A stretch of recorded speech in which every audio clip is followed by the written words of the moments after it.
مساء الخير. مساء الخير.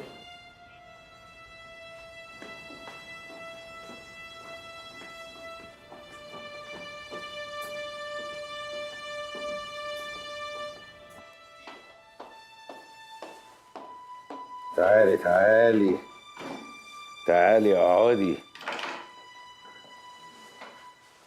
قولي لي بقى، في ايه بين عمرو وميرنا؟ انت عرفت منين؟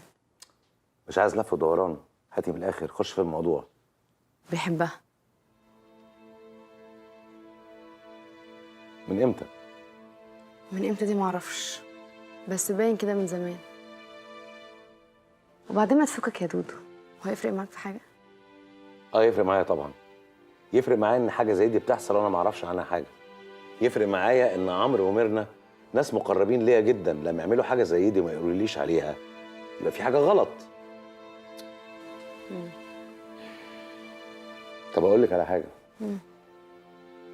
ما تقولهاش انك قلتي لي. قشطه، مش فارق لي، انتوا احرار مع بعض. المهم علاقتي انا وانت. انا متضايقه قوي، عايزاك تركز معايا وتهتم بيا وتدلعني. هدير، الكلام ده بيقفلني، بقولك بجد بيقفلني. مش معقول ما توجهنيش وتديني تعليمات اتعامل معاك ازاي.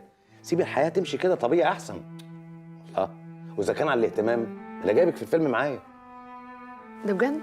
امال هنهزر؟ انت مش شايفه الهيصه اللي بره؟ بس اهم حاجه بقى الاوديشن، وانت تعمليه كويس وتقنعيني بيه. بصي، هو الدور مش كبير، دور صغير بس حلو بجد، طول الوقت مع البطل. اهم حاجه بقى شطارتك في الاوديشن. اوكي تمام. يا عادل. يا ريس. انا مش رديت لك جرس. يا ريس حاضر حاضر حاضر، تحت امرك. خد الانسه هدير وديها الاسلام عشان يعمل لها اوديشن على دور منى. عينيا حاضر. ماشي. كنت عايز اقول لحضرتك حاجه. قول. في واحد اسمه امين زايد، كان منتظر حضرتك بقالي فتره. اسمه امين زايد؟ امين زايد ايه؟ ده المنتج، الله يخرب بيتك. ما اعرفش والله. قول له اتفضل. حاضر. يلا هدير. يلا.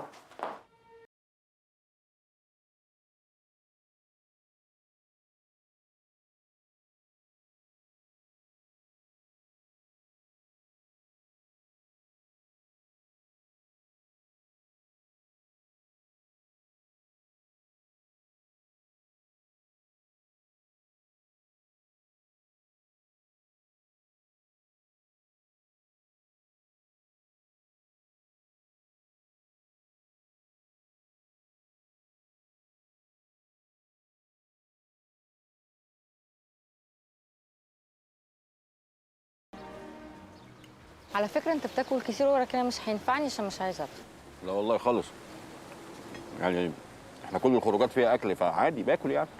يبقى نقلل الخروج مع بعض. لا ابوس ايدك خلاص، بعد كده لما نخرج في اي حته مش هناكل خالص. اوكي؟